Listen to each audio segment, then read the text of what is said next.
All right, welcome everyone to today's tech workshop webinar. Today we have Intro to Apple Computers.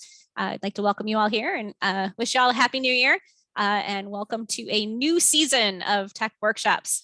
Today's workshop will be taught by Rebecca and I will introduce her in just a moment. But before I do that, I'd like to go over some housekeeping details about Zoom. If you haven't been in Zoom, we can give you a little refresher. And my name is Susan Winkler. I am our technology librarian here at the Champaign Public Library.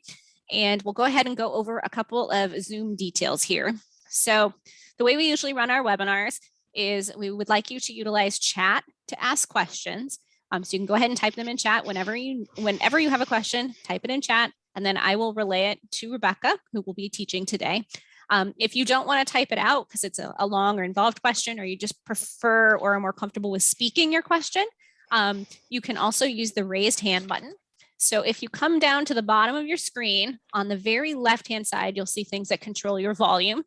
And then in the middle, you'll have the option for the chat bubble, and then also the raise hand bubble, or raise hand, sorry, it's not a bubble, it's just a raise hand icon.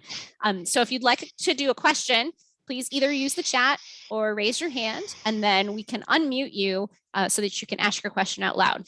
You can do that at any time during the webinar. We don't want you to feel like you're interrupting us. We have built-in question slides as well, but whenever you have a question, go ahead and ask it, and we'll get it into the queue here. Okay. I've also enabled live transcripts, which means that hopefully, if you turn them on, you can see them down below as I'm talking. If you would like to enable them, there's a little CC in a little square. If you tap on that and you can say enable transcripts, that'll keep them down there at the bottom for you. If you don't want them there, they're distracting you or something, you can also click on it and say disable transcripts. Okay. The next thing I want to do, we will send out a follow-up email to everyone with a link to the recording of today's session, as well as if any questions need a longer answer, we'll put that in the email as well. And we will also include a link to a survey if you are interested in filling out our survey. Gives us a little feedback about this class. This is, I believe, the second time we've taught this one on Zoom. So we are interested in hearing your feedback about what you thought went well, or if you thought there were things we could do to improve the workshop. And then I am also going to post a link in the chat to the handout in just a moment. And that's where you can click on it and get that handout in a digital version. But you can also call us or email us or just let us know that you'd like the handout printed out, and we can print it out here and get it for you curbside, or you can come into the library and pick it up too. So, okay. I think that's all my talking. So I'm going to go ahead and introduce Rebecca, who is going to be our instructor today. How are you, Rebecca? I am doing well. How are you? Good. I'm excited to learn about Apple computers. Let's get into some information about Macs. Okay, sounds good. Let me go ahead and share my screen and we can get started right away. So I'm going to share my screen here.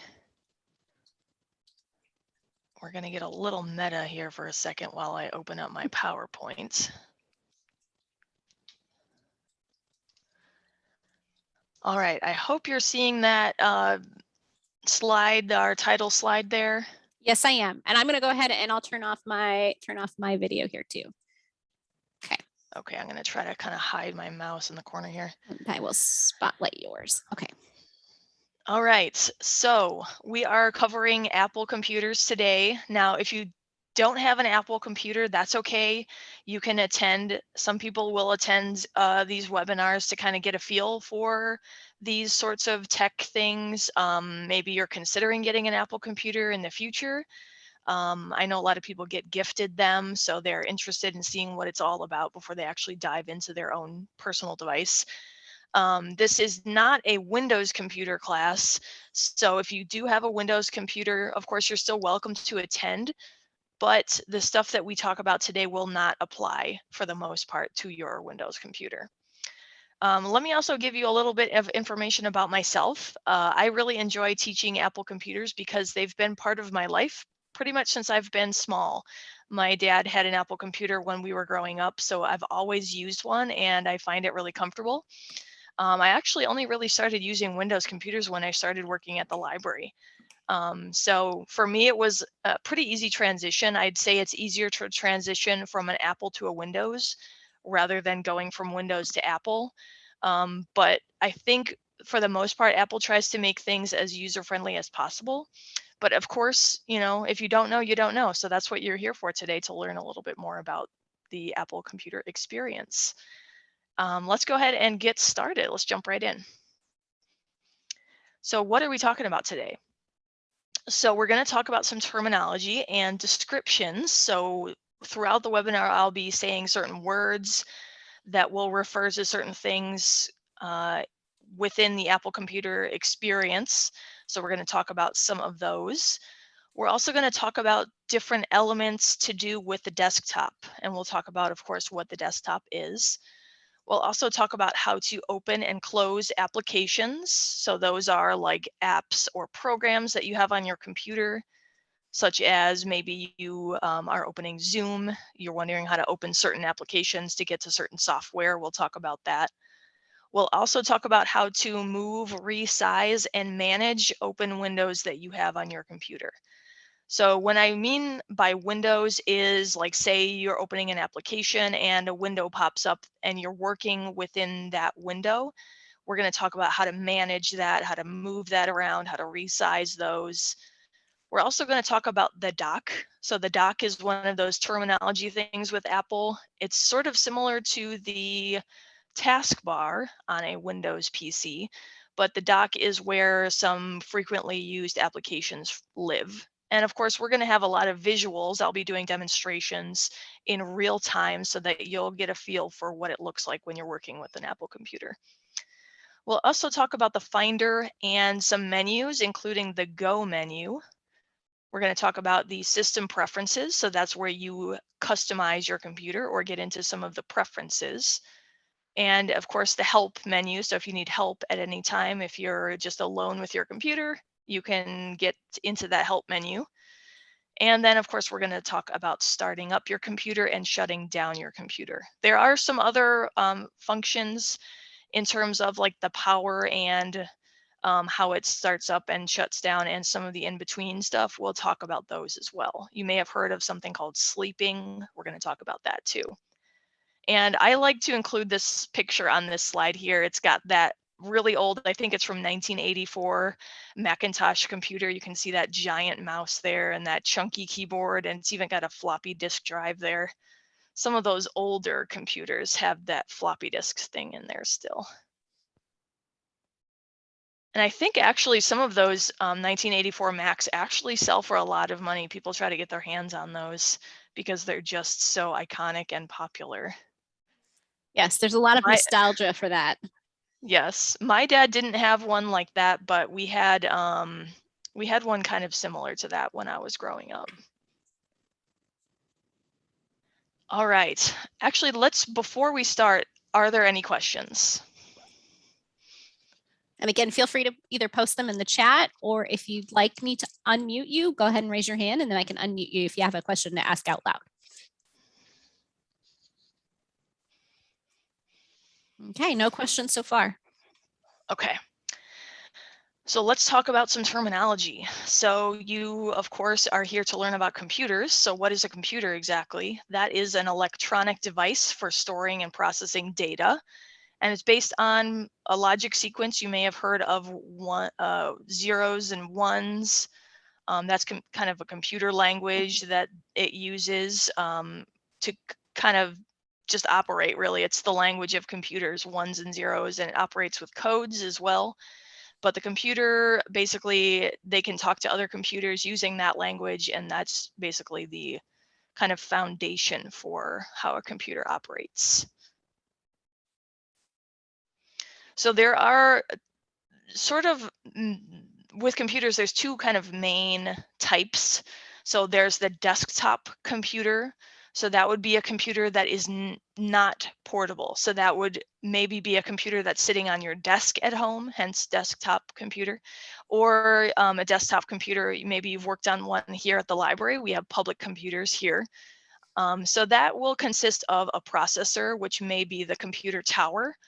Now, with a lot of Apple computers, if it's a desktop computer especially, it will not have a separate processor. It's all together as one.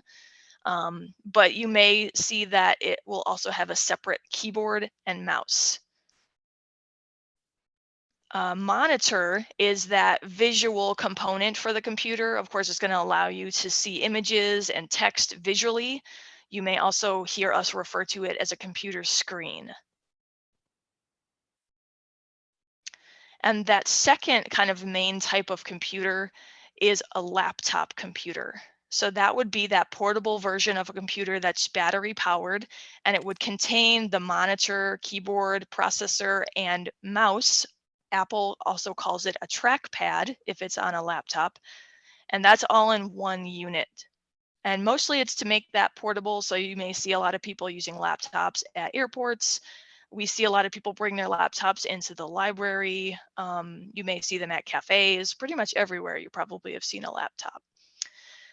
Sometimes Apple also refers to their laptop computers as notebooks. So if you have heard of an Apple notebook, that's probably going to be referring to the laptop.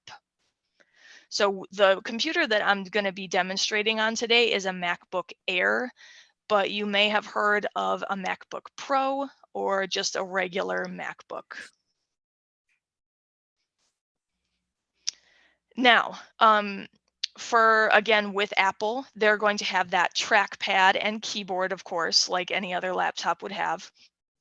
But if you have a MacBook Pro, you may also notice something up near the top of your keyboard called a touch bar.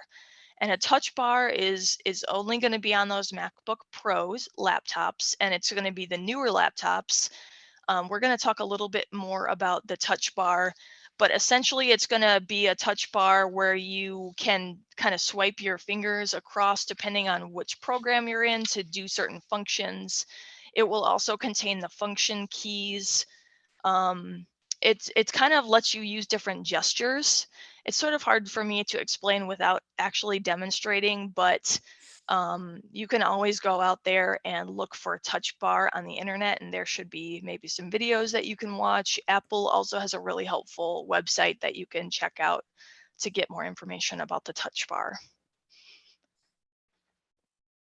Any questions so far? So Rebecca, what version of what are they calling Mac desktop computers these days? I believe they're just called iMacs. iMacs. Okay. Thank you. That was a personal question from me because I was trying to remember if they were still using the term iMac or if it had morphed into like iMac Pros or whatever. So thank you. I don't think there is an iMac Pro, but I think there's another one that is a super processor that you can buy separately for a Mac computer. I think it has a different name, but I can look that up. And in that case, you would have a tower. So that would be for those people that may need more processing power with their desktop computer. Usually those are pretty expensive because they're higher powered. Mm-hmm. Gotcha. For the most part, their desktop computers, though, are just the iMac. Okay, thank you. Yeah. Any other questions? I know we're kind of just getting into it, dipping our toe so far, but yeah, once we get into the demonstrations, of course, feel free to ask more questions. Okay. No questions so far. Okay, cool. Thank you. All right, so more terminology and descriptions. And of course, these are just going to touch on these topics. We will delve deeper into what these are, but I just want you to know certain words that I'm saying will refer to these definitions. So the desktop on a computer is the primary display area. So that would be once you open your computer, that would be that first screen that you have. It will show your desktop wallpaper. So for us, we have a picture of the library as our background, but your background may look different on your desktop. You may have like a landscape. My mom has a picture of our family as her desktop background. My computer at work has El Capitan from Yosemite National Park. But, you know, of course, that's the cool thing about computers is you can customize them. So yours may have a different picture than somebody else's. A window. So we touched slightly on a window earlier, but that is an area of the screen that displays information for a specific program, which is independent of the other parts of the screen. So for example, if you open up maybe your Chrome browser or your Safari internet browser, it will pop up in its own window that's dedicated to that internet browser. Or maybe you opened up Microsoft Word, something like that, that would open in a new window. So the dock, and of course we're going to cover a little bit more about the dock later, but the dock on a Mac desktop is a convenient place that you can access apps, which are programs, and features such as Siri. You may have heard of Siri. It's Apple's sort of personal assistant that you can ask questions and get answers. It contains Launchpad. We're going to talk about Launchpad in a minute too. And of course it has your trash where you can throw items away. But for the most part, the dock is going to have items in it that you're likely to use every day. And of course, you can customize this through your system preferences, and you can move apps off or on to the dock as well. So what you see when you start your computer is always able to be customized or changed to the way that you like to use it. That's what's nice about it. An icon, you may have noticed, there are several icons on your computer. You may notice them in your dock or on your desktop. Those are small graphical representations of a computer program, a folder, or a file. So you may have folders on your desktop or files on your desktop that look sort of similar to the ones that I have in the slide. I'm pointing out the Zoom icon there, and I'm also kind of pointing at the dock, which contains several icons for the apps that we have in the dock. The menu bar is also an important part of a Mac computer. So the menu bar is going to run across the top of your screen on your Mac, and it uses menus and icons in the menu bar, and you can choose certain commands, you can perform tasks, check status. So for instance, you'll have certain menus for apps. For instance, you'll have, if you're in maybe an internet browser, you may be able to open up a new window from the menu bar. You can also check the time, the date, you can connect to Wi-Fi, check your battery status, stuff like that. That will all be in that stationary bar up at the top. Now I should say your menu bar is going to just be up at the top. You cannot switch that to a different part of your computer. The dock you can move around, but the menu bar is going to be stationary. And the Apple menu is also up in that menu bar. So it's at the very top left corner of your screen. And of course, it's got that little Apple icon. So you may have seen that Apple icon before. That's pretty much Apple's computer's logo. So if you click on that, that's going to let you do things that you may maybe want to shut down your computer. Maybe you want to update your apps. You can open up your system preferences. You can lock your screen from that menu. There's a couple more things you can do from there, but those are going to give you some frequently used commands from the Apple menu. The Finder is also a super important part of your Apple computer. So the Finder is used to find and organize the files on your computer. So if you have a Windows computer, or if you've ever used a Windows computer before, you may be familiar with File Explorer. It's sort of the equivalent to the File Explorer from a Windows PC. So again, if you're looking for maybe your pictures or your downloads, or you want to get into a different folder that you're maybe looking for, or you can also open some applications from your Finder. We're going to dive more into the Finder as well later in the webinar, but just so you know, it's a quick and easy way to get into those files on your computer. I know I threw a lot at you just then. Are there any questions?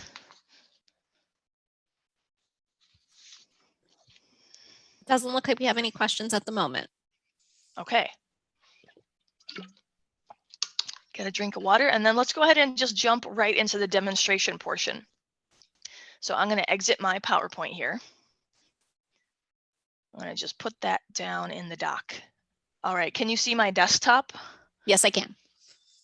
All right, so again, like I said before, your desktop is going to be your kind of home base when you're on your computer.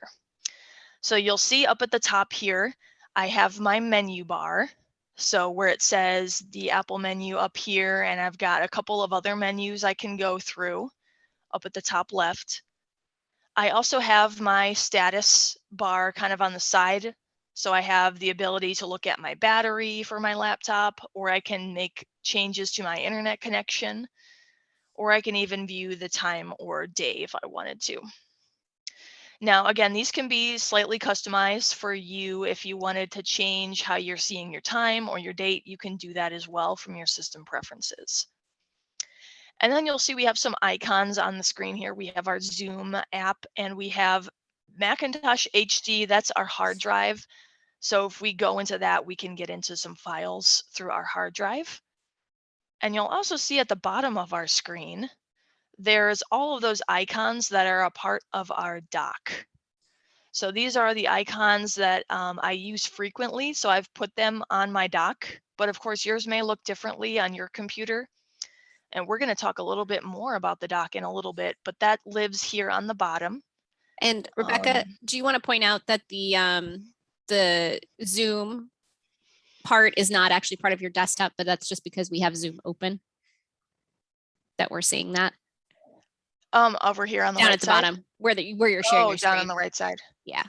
Yes, this little box here. Yes, that is independent of your desktop, but yes, this is just a little pop-up that Zoom gives us because I'm sharing my screen.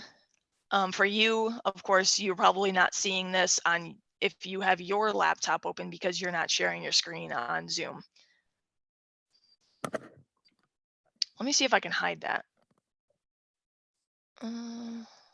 It might block my dock, so I'm just going to keep it up there's here in the enough corner. stuff that you need on all four corners that it's just that Yes. I just wanted to point it out to everyone so they knew what it was. All right, so let's talk about Launchpad. We touched on Launchpad for a second back in our terminology, but our Launchpad icon lives on our dock here, right at the bottom here. Let me move this Zoom thing over. So for me, if I'm hovering over that icon there, it looks like a square with tiny little squares inside of it. That is our Launchpad. So our Launchpad is going to help me open, find, and organize the applications on my Apple computer. So if I click on the Launchpad icon here, that is going to show a list of all of the programs that I have on my computer. So you'll notice it sort of looks similar to an iPad if you've ever used an iPad, just the way that those apps are laid out. And I can also switch between screens. You may see that little dot there right above the dock here where my mouse is. There's two dots because I have two screens of applications. Now yours may be more depending on how many applications or programs that you have installed. But that's what mine looks like. And of course, I can move these icons too.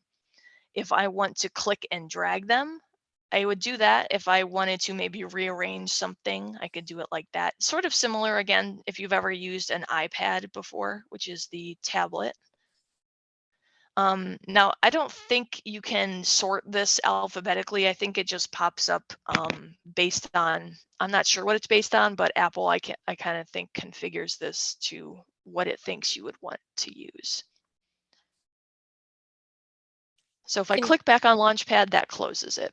Can you organize those into folders just like you could on an iPad, or is that not something you can do? Oh, it looks like you can. Okay. So if I click and drag an icon over another icon, it will create a folder for me, which it will name based on what the apps are. But I believe I could change that folder name if I wanted to. So I'm just going to write test because I'm testing it. Thank you. Yeah. So I do have a little folder there that I can open up and close if I wanted to, or I can take the app out of it. If I don't want a folder anymore, I could put that back out of there. So that's Launchpad, and that's going to help you Again, if you wanted to open an application really quickly without having to hunt for it, you could open up Launchpad. I can also hit the escape button to get back to my desktop. All right. Let's also talk about searching, because there is a way to search on your computer, and it's through something called Spotlight Search. So Spotlight Search is going to be accessible through the top right corner in your menu bar. If I click on that up there, it looks like a little magnifying glass. It's sort of hard to see, but I'm pointing at it with my mouse up there in the top right corner. It looks like a magnifying glass, and then when you click on it, you'll see that this search bar comes up in the middle of my screen. So the Spotlight search will let me find applications, it will let me find documents, and pretty much any other file that may be on my computer. You can also get suggestions through Spotlight search. So you can get news, sports information, information for the weather, for movies. So let me actually go ahead and do a search so you can see what it can do. So let's search for the weather, since we're interested in what the weather is today. So as I search weather, it's going to give me a couple options here. You'll see that it has an option for me to jump to the weather channel. I can do that. It's also showing me in Champaign, since it's using my location, that it's windy with a high of 35 and a low of 22.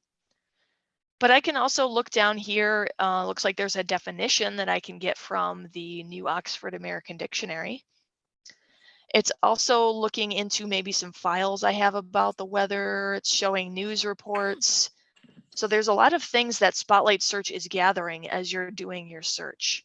And of course, if I wanted to look closer at one of these, I could just click on it. So maybe I wanted to see the weather channel's information. I could just click on that here, and it will bump me out to Safari, which is the internet browser, and it will bump me out to the Weather Channel's website, where then I could go and check the weather if I wanted to. So Spotlight Search searches both the internet and your specific computer. Correct. Let me go do another search here so we can see what else it can do. Let me search for a question to do with our Apple computer. So you may have heard of gestures when it comes to Apple computers. We talked about it a little bit with the touch bar.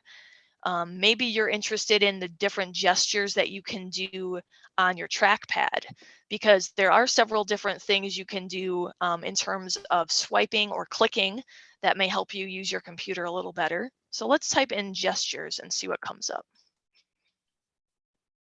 So you'll see here, of course, it's got information for my trackpad, which is what I was going for, but of course it's pulling information from Siri, from the dictionary again, and also from files that I have on my computer.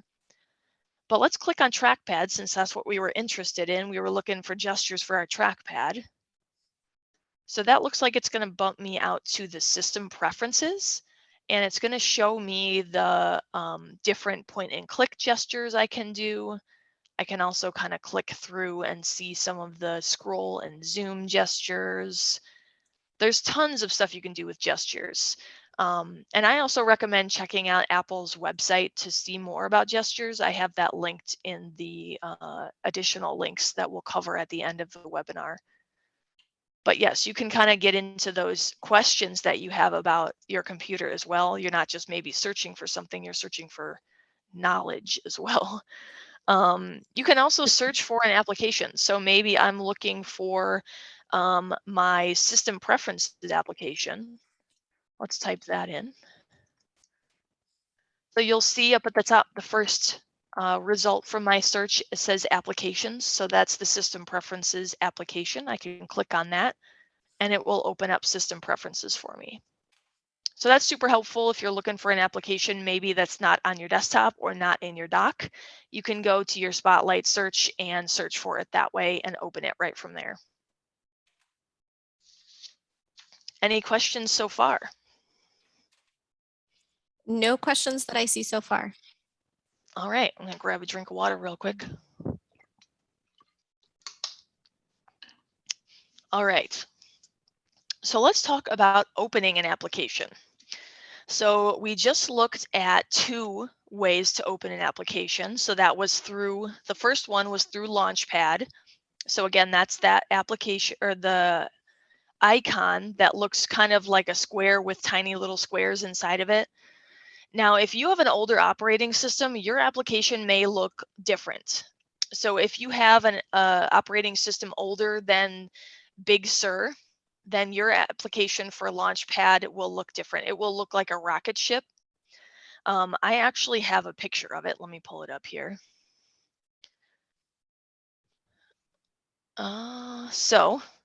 So for us, of course, ours is that one with the little squares inside. But if you're on an older operating system, you may have the one that looks like a rocket ship. That's Launchpad still. And you can still use that in the same way. It's just they changed the icon for the new operating system. Let me get back out of that. But yeah, Launchpad, of course, is one way to open an application. Of course, I would click on it and then pick an application to open. So maybe I wanted to open my podcast application. I could just open Launchpad and click on podcasts. So that's going to open up my podcast application. And of course, I could do what I just did earlier. I could do a search using my Spotlight search. Maybe I'm looking for my Pages application because I want to write something down. Pages is their word processor that's used on Apple computers. So I can open that up straight from doing a search on Spotlight search. I can also open an app from the desktop. If I have my application on the desktop, I can just double click on it. So of course, if I wanted to open up my Zoom application, I could just click on it twice right here from the desktop. You may have some icons on your desktop that you use to open applications. And of course, I can use my dock. So I can go down here on my dock and click on an application and it will open it. So maybe I wanted to get into my app store.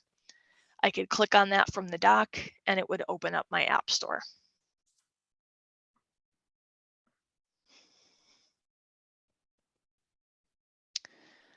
Any questions about opening an application? So I'm just going to mention here that my screen is frozen. So if you do have questions, feel free to put them in the chat. Rebecca will still see them. I have joined as an attendee too, so that I can pick up questions on the other laptop as well. Okay. You may have luck if you try to leave and then come back. I don't know, would that kick me out? I don't know. It might just make you the host as well. But at any rate, I'm in on the other laptop as well. So okay. When we get to the next question slide, I'll check real quick on the questions. Okay. So let's also talk about right-clicking, because right-clicking is a sort of different thing on, especially on a Apple laptop. You're just going to have that trackpad, which is got that one click. So let me get into that, into my PowerPoint here.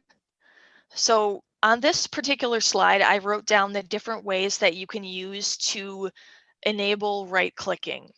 So you'll see that little picture there that I have sourced from Apple's website. Of course, with some of the Windows PCs and their laptops, they may have 2 separate buttons that you use for clicking. So you may have a separate button that you use for right-clicking. Apple laptops do not. They just have that one trackpad that you can click on. So how am I going to right-click with that, right? There's a couple different ways. So one way you can do it is you can press and hold down the control key while you click on something, and that will let you right click. So I have the keyboard there with the control button highlighted. Or what I can do is I can enable secondary click on my trackpad preferences and then click down with 2 fingers rather than with 1 finger. So again, this is not a default option on your Mac laptop. You do have to go into your system preferences and enable that secondary click. So why don't I go ahead and show that right now so that you can kind of follow that if you're interested in activating your secondary click. So let me get out of the PowerPoint here. And what I'm going to do is I'm going to go to my system preferences. So I'm going to click on my Apple menu and click System Preferences. And then of course I have my System Preferences menu pop up. And then I'm going to go down to the right-hand side here where it says Trackpad. So your secondary click, also known as right click, is going to be in the point and click menu. And then you'll see I have it enabled here because it's got the check mark next to it. It says secondary click, click or tap with 2 fingers. So of course that's going to enable the right clicking where I can get into that extra menu and do those things that I would do if I was right clicking. So make sure you have that checked on if you want to enable your secondary click. And again, to right click once you have that enabled is you're going to click down with 2 fingers rather than 1 finger. And it does take some practice, so I recommend practicing it. And Apple does have, let me go back to that menu actually. Apple does have sort of a little video there if you can see there. On the screen, there's a small little video there of somebody clicking down with 2 fingers. If I click on secondary click here, see how they're clicking down with 2 fingers? That does make a difference, so keep that in mind when you're clicking. If you're tapping with 1 finger, you're not going to get that right click option. So tap down with 2 fingers once you have that enabled to get right clicking. Or again, if you're not comfortable doing the 2 clicks or the 2 fingers, then you can always hold down your control key and click on something, and that will let you do the right click as well. So I can do a couple things with right clicking. Usually for the most part, when you're right clicking, you're wanting to do more things. So for instance, maybe you're wanting to get more information about a file. Maybe you're wanting to create a new folder on your desktop. You can do those with right clicking. So for instance, let me right click on the desktop. So it looks like I have information here that I can see. I can create a new folder. I can sort the things on my desktop. I can change my background. I can also right click on an icon in the dock and it will give me some options as well. So for instance, I can, it looks like I'm clicking on my podcasts application. So it's going to let me play a podcast. I can also quit my application from here. So if you were interested in quitting an application, you could right click on it from the desktop and you could quit something you had running already. Or you could open something. Maybe I wanted to open up Firefox. I could right click here and click open. So that was another way even to open up an application. And again, it does take practice for those clicking gestures on an Apple computer. There's also keyboard shortcuts that are different than a Windows PC. So with Windows PC, they use a different combination of shortcuts. So they use the control key for a lot of their keyboard shortcuts, such as copy and paste and print. But Apple actually uses the command key. So if you're interested in copy and pasting, you can use the command key and C to copy, or X to cut, or V if you're pasting something, or P if you're printing something. So I've kind of got this from the Apple website, and they have a whole big list of different keyboard shortcuts that you can use. But Windows PCs will not use these commands. These are Apple specific. So the command key is going to be your main one if you're interested in keyboard shortcuts for an Apple computer. Okay, let me check on those questions here.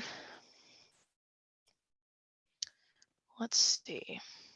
I'm going to stop my share here and check on questions. See if you can find any in there. Oh, hey, when you went back, I think I got my icons back. Okay. Oh, nice. So now I have my icons back again.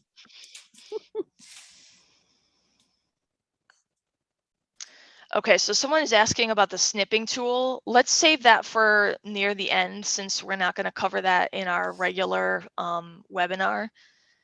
But yes, Apple does have a way to do screenshots, and it has a way to do snipping like you would on a Windows PC. Let me see what else here. So someone asked earlier, why would you use right clicking? So again, that would be if you're interested in doing more with something, especially with certain websites. They may ask you to right click on something, or maybe you want to create a folder on your desktop, or paste something, copy something. You may use the right click to get into those commands.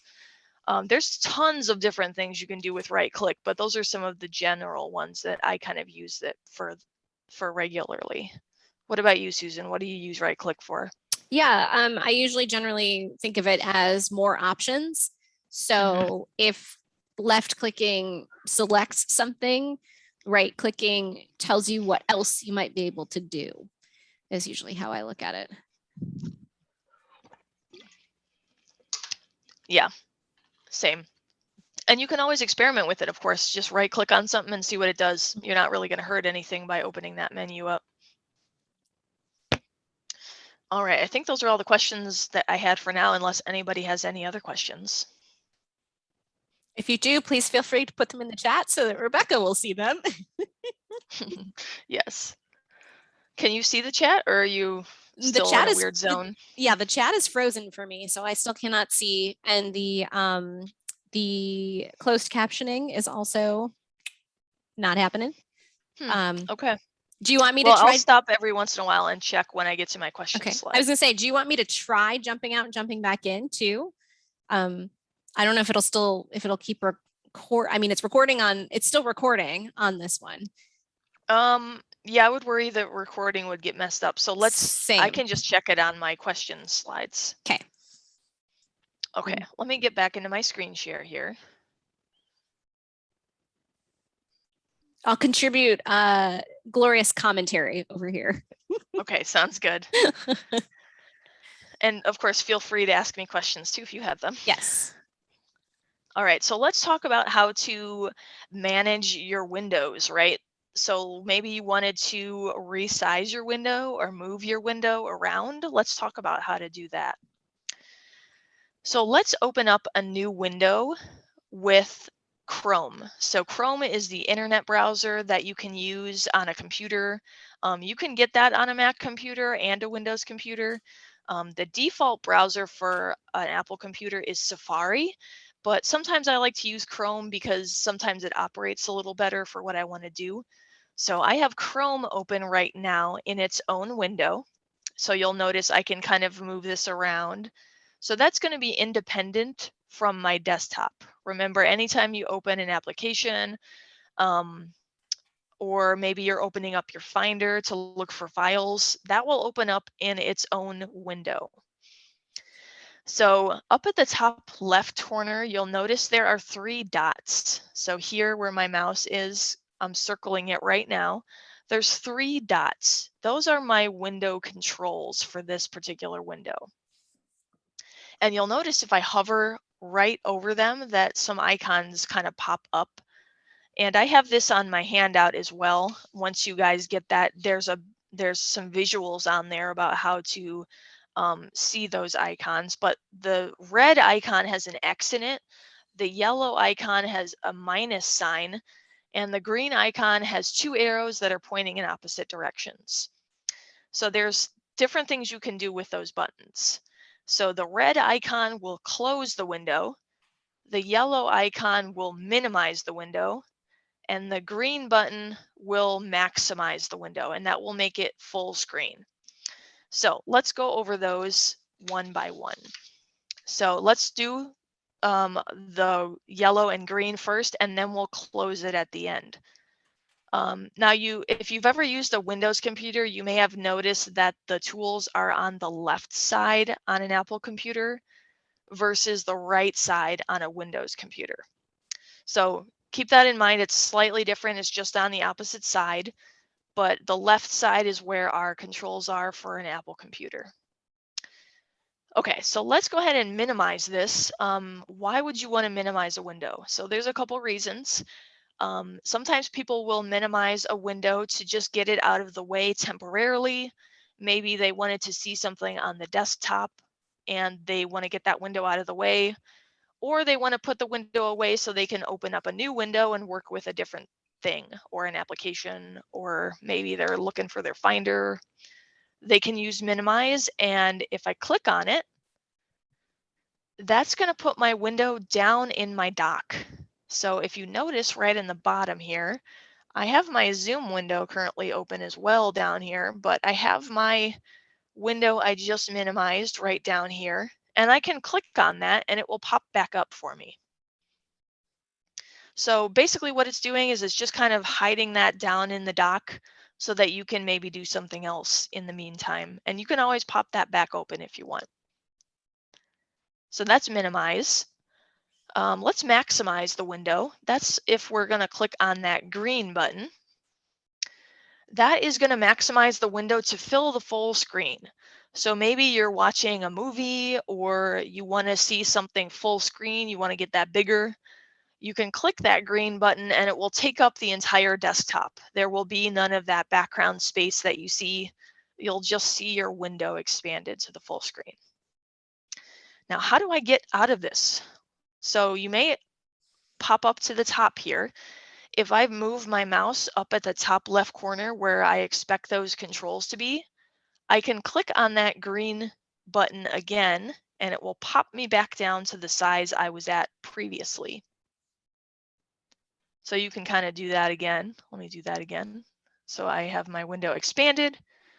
I go back in the top left corner and I can click that again if I wanted to get that down to where I was before. If I'm in full screen as well and maybe I'm having trouble getting those controls up, I can also click on the escape button on my keyboard. So that's the button at the top left corner of your keyboard. It says ESC.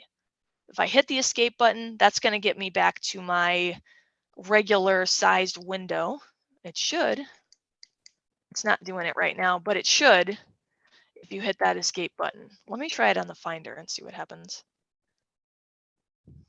I don't know why it didn't do it on Chrome. Okay, so it did it on Finder. I don't know why it wasn't working for Chrome. But my Finder window, this is just a window that I have in my Finder that's got a bunch of screenshots that I took for this webinar. And if I wanted to get back to my normal screen, I could hit escape and it will pop me back down to my regular size screen that I had before. Regular size window, I should say. I can also do a couple of things with moving and resizing. So let me go back to Chrome here, not this one, I want my other Chrome.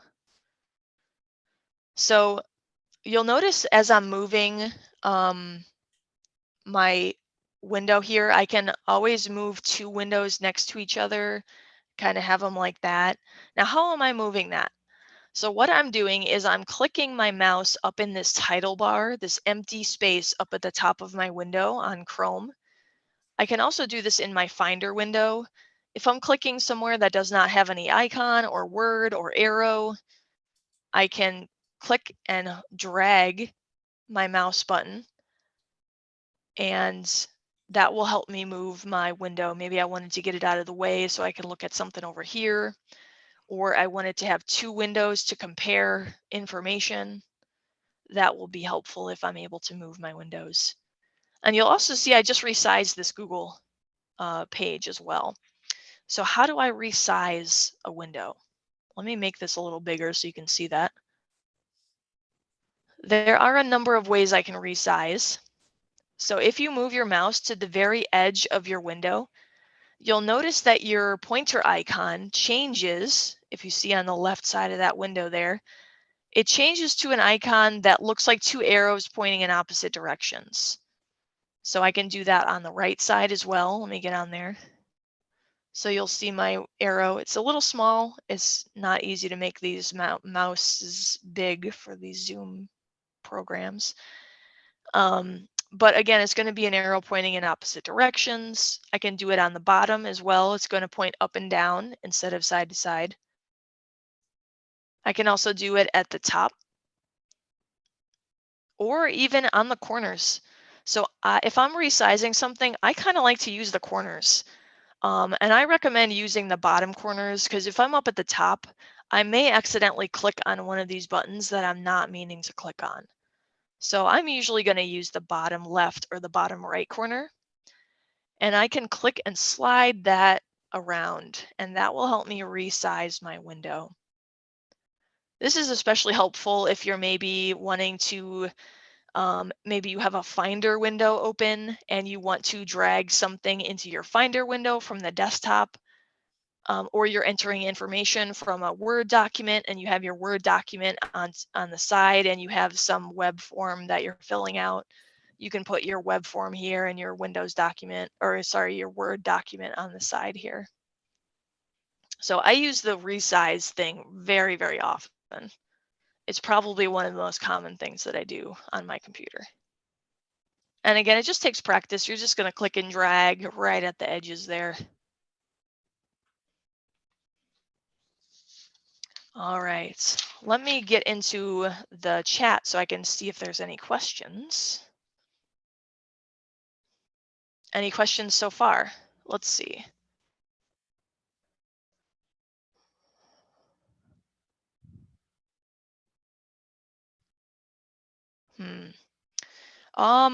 Someone's asking, why does the dragging stop before you're ready to? It may be that you had released your finger from the mouse or the trackpad, and then it no longer detects that you're dragging something. Again, it does take a little practice to use the gestures and the trackpad on an Apple computer. So I recommend practicing, but it just takes some practice to get that down right, and you get the feel for how it works. Any other questions about moving or resizing a window? I find I use that a lot to be able to resize things so that I can copy and paste things from one window to another, one program to another, one application.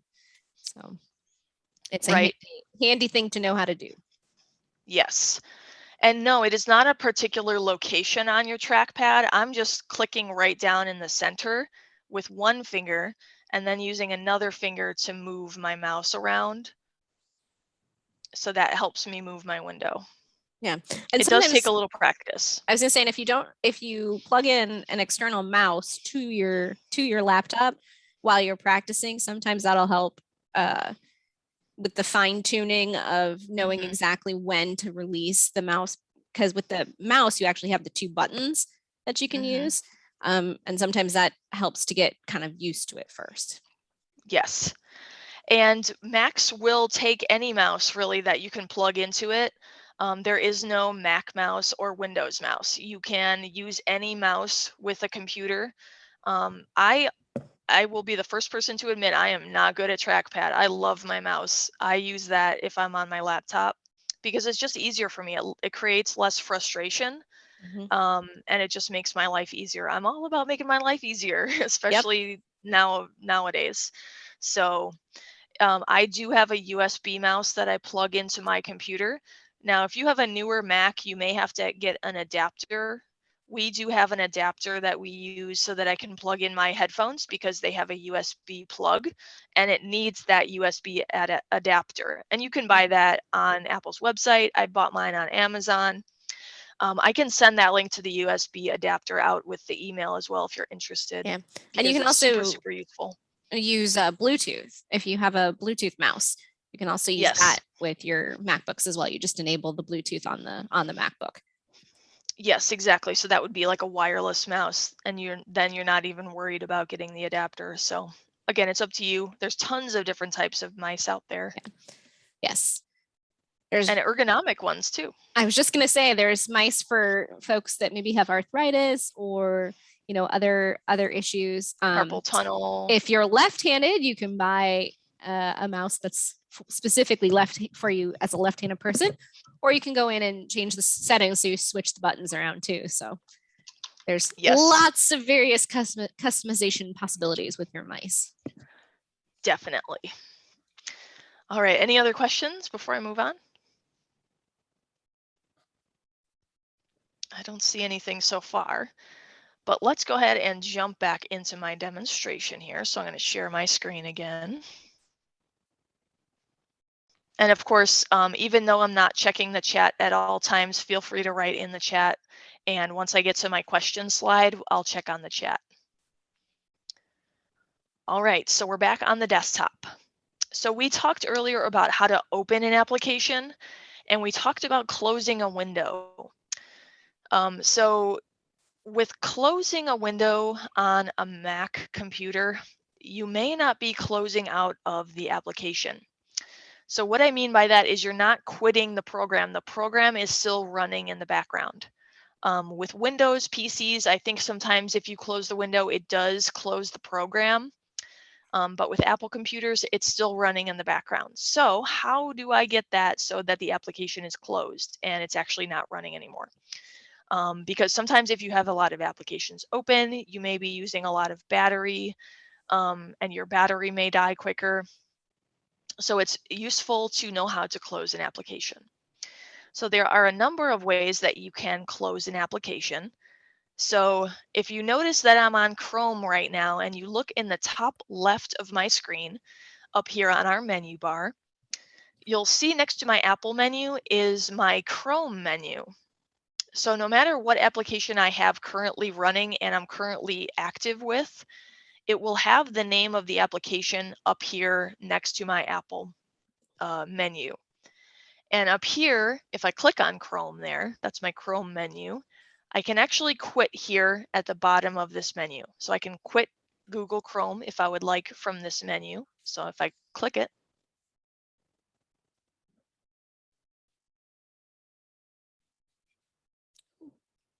Rebecca. Oh, did we lose? I wonder if she accidentally closed out of the wrong Chrome window. Give me just a moment, everyone. We'll see if we can get her back in. Let's see. My hope is that she'll realize it and just jump right back in to the webinar in just a moment. Let's see if we can get her back in. Thank you for your patience.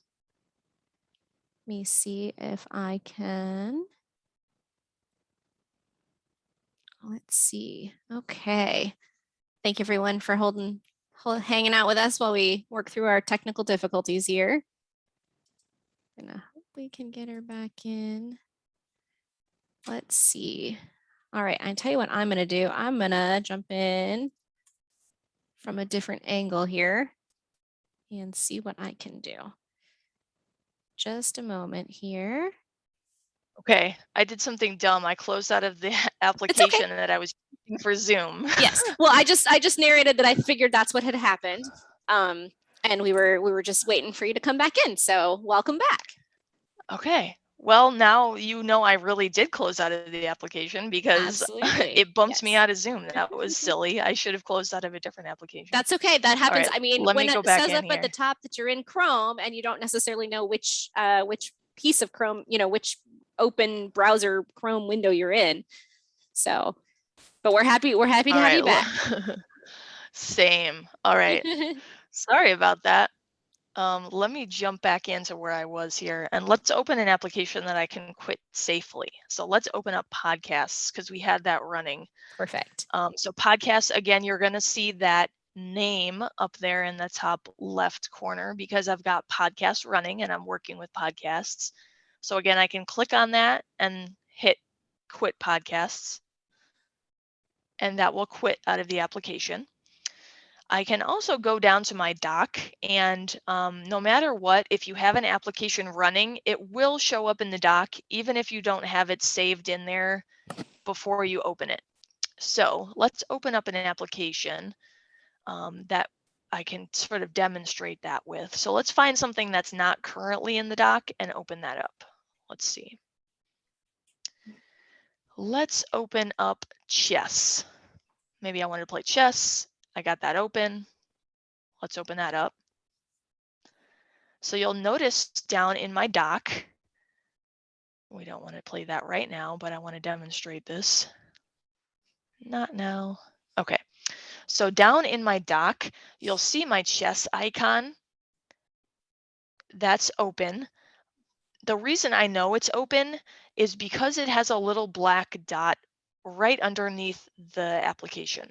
So it's kind of hard to see, but you'll see a black dot under any application that you currently have running. So it looks like we also have a black dot underneath our Chrome icon and underneath our Finder. So that tells me that that application is still running. So if I want to quit an application, I can also do that from the dock by right-clicking. So if I right-click on an application that's currently running, I can also hit quit from that menu that pops up after I right-click. So if I hit quit, that's closed my chess application. Now you'll still notice the chess application down here in my dock because I have my dock set up so that it shows the applications that I've recently opened. So this may also appear in your dock, but you may have different icons. You'll notice that these icons are sort of partitioned off from the rest of the icons with that divider line. These three applications are the ones I've opened most recently. So again, you're going to see those down there. That doesn't necessarily mean that they're running, but they are down here if you've opened it recently. Again, how can I tell it's running? It's got that black dot underneath it. So I have a black dot under Chrome and I have a black dot under my Finder. So that means those applications are running. There is also another way to quit an application. I can do something called force quitting. So force quitting is also helpful if you have an application that has frozen or maybe something's not working right and you wanted to quit the application and open it up to start over. So you can get into your force quit menu from the Apple menu up at the top. So if I go into my Apple menu, top left corner, and I click on force quit, then it's going to pop up a menu of applications that I currently have running. So I can quit out of Google Chrome, I can quit out of Pages, Preview, Safari. So those are all applications I have running.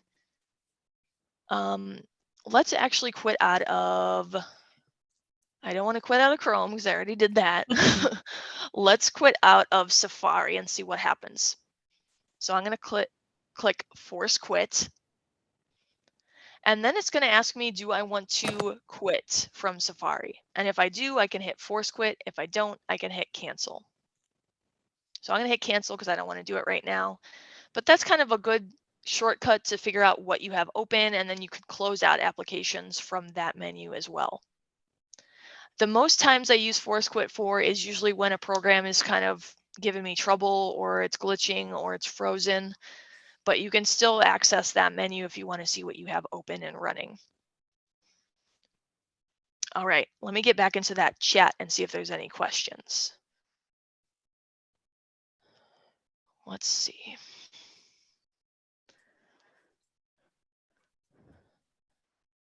I don't see any questions so far. I think when I joined back, it erased all of what was there before, so I don't see any new questions. Oh, well, let's hope. If you did have a question for Becca on that last section, if you could go ahead and retype it in the chat, or you can say hi so that I know it's working.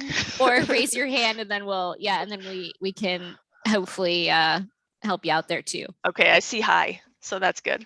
Thank you, everyone. We apologize for our technical difficulty. Again, just like anything with technology, right? It happens to everybody. Yeah. This is only constant technologies change, and rolling with whatever problem solving we have to do and troubleshooting. So you get to see it firsthand today. Perfect. And someone also mentioned that they're using a mouse with their Mac laptop and it's working. So yay. Excellent. Good to hear. All right, so let's go ahead and for our next section, we're gonna talk more about the dock. So we touched on it now and then throughout the webinar, but let's dive deeper. So let me share my screen again and we'll talk more about the dock.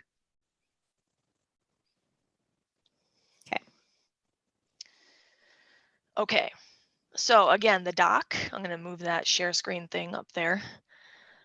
The dock is going to be that bottom part of your Apple computer screen. So right down here is our dock. You'll see my icons kind of get slightly larger as I filter through them with my mouse. Now, the interesting thing about the dock too is that it can be moved. So you can move it to either the left side or the right side of your screen if you don't like it at the bottom. And you can do that through the preferences in your system preferences menu. I'm going to show that in just a second so you can see what it looks like. But there is a way also to add applications to your dock and to remove applications from your dock. So how do I do that? So what I do to add an application to the dock is I will go into, actually, let me see if I can do it from Launchpad. Yes. So I can do it a couple different ways. So right now I have Launchpad opened, and if I wanted to add an application to my dock that I see in my Launchpad, maybe I use something pretty often and I want to have it added onto my dock, I can click and drag an icon from my Launchpad screen into my dock. So let's go ahead and try that. Let's add something here that I don't have in there. Let's add Zoom because I use Zoom so often. I'm using it right now. I might as well just have it in my dock so I can access it super easy, right? So I'm going to click and drag my Zoom icon, and then I can decide where I want it to go. So again, I'm still holding my mouse button, but I'm deciding where I want it to go. Once I've decided, I'll just release my mouse button, and now you'll see it's down there in my dock.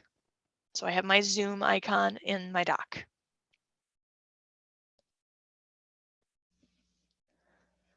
There is another way to add applications into your dock, and that would be through the Finder. So if I have my Finder open, that's my icon right here. On the very left of my dock, it looks sort of like a face that's got two colors, blue and silver. You can also search for your Finder from your Spotlight search, or you can go into Launchpad. If I click on my Finder, it's going to open a Finder window. Usually the first thing it's going to open up is your recents. So that would be things that you've worked with recently. But you'll notice on the left side here, I have a sidebar, which has a couple folders I can access, and I have an applications folder. So let's click on applications. And this again is sort of similar to Launchpad. It's going to show just those icons of all of the programs that I have that I could open, or I can move them onto my dock. So let's add another thing so you can see what that looks like. Let's put in maybe Siri. Maybe we want to put Siri down there so we can use Siri. Again, I'm just going to click and drag and then figure out where I want it to go. Okay, let's put it right here. I'm going to let go. And now I have Siri in my dock. And I can close out of my Finder window and it will still be there. So I still have Siri in there and I have Zoom as well. And again, I can even move those too if I click and drag. I can move those if I want to switch their positions. Maybe I want to move Siri over by the Finder. So yeah, I recommend kind of playing around with that as well. Just click and drag to where you want it to move. You can also remove items from your dock. There's a couple ways to do that. The most simple way to do that is just to click your icon and drag it right off of the dock. So I'm going to click and drag, and you'll see now it says, as I'm holding it off of the dock, it says remove. So if I let go, now it's gone. Now that doesn't mean you have deleted the application, you have not uninstalled it, you've just taken it off of your dock so that it's no longer there. Again, I can do that. Let's do it with another thing. I don't want Siri on there anymore. Let's take that off. I'm just clicking and dragging until I see a remove, and I'm gonna let go. All right, so now I don't have Zoom on there anymore, and I don't have Siri on there anymore. There is even another way to do it. If I right click on an application from my dock, I have a menu that comes up and I can click on options. And then I have the option to remove it from my dock. So if I wanted to, I could click that and it would take that off of my dock. So now I took my podcast app off of there. Now it's no longer on my dock. Okay, let's also talk about dock preferences because we wanted to maybe change our position of our dock or the size of our dock, let's go ahead and go into our system preferences. So I can go to my Apple menu and hit System Preferences. We also have a System Preferences application on our dock. So it looks like a gray icon with kind of like gears on it. If you have an iPhone, it's similar to the iPhone app. I was just gonna say, it looks a lot like the settings app, doesn't it? Yeah, that's what's sort of nice about Apple computers, and their whole family of devices looks very, very similar and operates very similarly. So you'll find a lot of sort of similar looks to things, or even just repeated things. So the application for the App Store looks exactly the same as it does on my iPhone. So that's kind of nice. You don't have to go hunting for something new. You just look for something familiar. Let's go ahead and open our system preferences. And we're looking to customize our dock. So we're going to click on Dock and Menu Bar here from our system preferences. And then we have quite a lot here that we can do. What we can do is we can change our size of our dock. So maybe I wanted to make it bigger. It's not going to let me make it too much bigger because it already takes up a lot of the screen. But I can make it smaller if I wanted to. Oh, that's really small. Let's make it normal sized. I can change the magnification. So what that means is as I hover my mouse over here, it magnifies the apps slightly. I can change the way it does that. Maybe I want it really big. So see how now they're super big when I hover over them. Or if I slide it lower, it's going to be more subtle. So, I recommend playing around with that if you like that. You'll also see position on screen. We have ours currently on the bottom, but you can also put it on the left side. So you'll see it there on the left or on the right side. It, of course, will not let you put it up at the top because that menu bar is up there. I like it at the bottom, but of course, it's your computer, so you do whatever you'd like. And then there's a couple of other things you can do. Some people like to hide their dock. So that would mean that unless your mouse is down there at the bottom of the screen, the dock is going to disappear. So if I put my dock, or if I put my mouse back down there, the dock shows up again. And once I move it up, it disappears. So it's kind of nice. It lets you kind of clean up your screen if you don't like seeing all those applications all the time. I kind of do like to see them, so I'm going to keep that unchecked. I also have the option to show recent applications. So like I was saying before, the applications that I recently opened, those are showing up down here in my dock. But if I didn't want to see those, I could uncheck that, and it's only going to show the apps that I want to show. So again, that's up to you whether or not you want that in there. I think that's pretty much all I have for the dock. Let's go ahead and let me check the questions here. Okay, I don't see any questions, so let me close out of that. You can also see raised hands, right, Rebecca? Let me double check here. Okay, thank you. Just to make sure. I don't see any raised hands, so Okay, perfect. I think no one has their hand raised. Okay, thank you, everyone. I think it would also give me an alert. Yeah. Thank you, everyone. All right. Yeah. All right, let me share my screen again. So the next thing we're going to talk about is the Finder. So I consider the Finder to be one of the most important things on your computer, right? Because you're going to be able to find documents, you're going to be able to find applications, folders, what have you. So the Finder, again, is going to be that icon on your dock. If you have an Apple computer, most likely that's going to be on your dock. If it's not on your dock, of course, you can always search for it using your Spotlight search. If I search for Finder, then I can open it right from that list. Or of course I could go to Launchpad. I don't know if it actually is a Launchpad, but I may be able to search for it. Finder. Nope, it's not in Launchpad. I guess it's not considered an application. But it should be in your dock on the bottom left-hand side. If it's not, do a search for it. So let's go ahead and open up our Finder. It's gonna, for me, open up on the Recents folder, but there are a number of other folders that you'll see on the left side here This is called our sidebar. So the left side here where you see all those folders and locations, iCloud, and tags, that is called the sidebar. You'll also have, of course, our window controls up here at the top left. So if I wanted to maybe close the window, minimize it, maximize it. I also can see which folder I have currently opened up here at the top. It says recents because that's the current folder I'm in. There's also some view controls here, which are also important. So right now I am on the icon view, but I can also sort it in a list. I can see columns, or I can see it in a gallery. So let me switch to list so you can see what that looks like. So list is kind of useful because it will show you more information about the file, maybe when you last opened it or modified it. It's going to show the file format. You can also edit what it's showing here in your list as well. If I right click on that, then I could maybe add what kind of size it is so I can see how big my files are. There's my sizes. I can do column. So column is useful if you wanted to see maybe,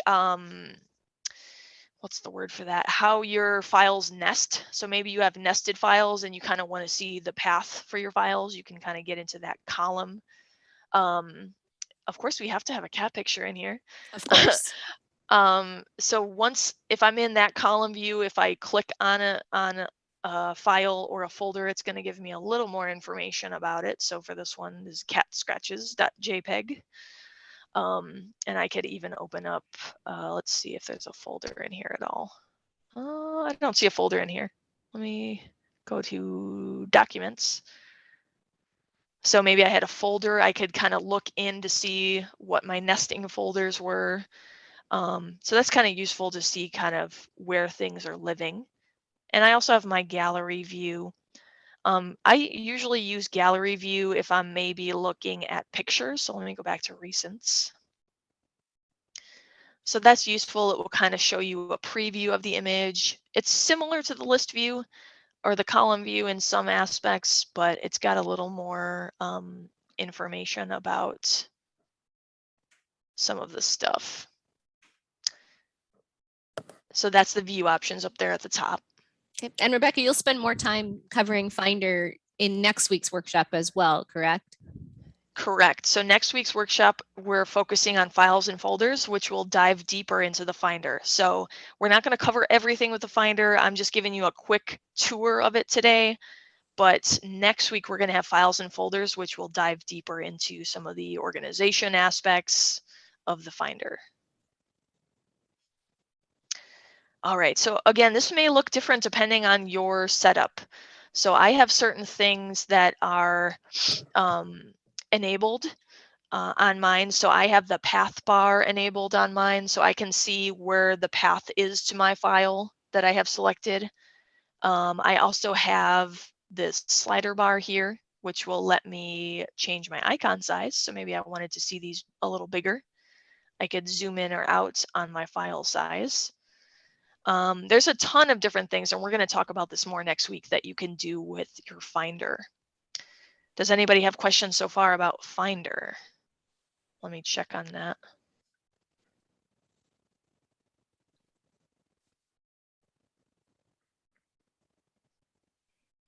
All right, I don't see any questions so far, so let me go back to my share screen.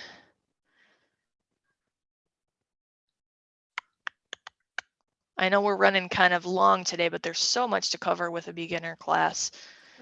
And also Rebecca's doing twice as much of the effort at the moment too.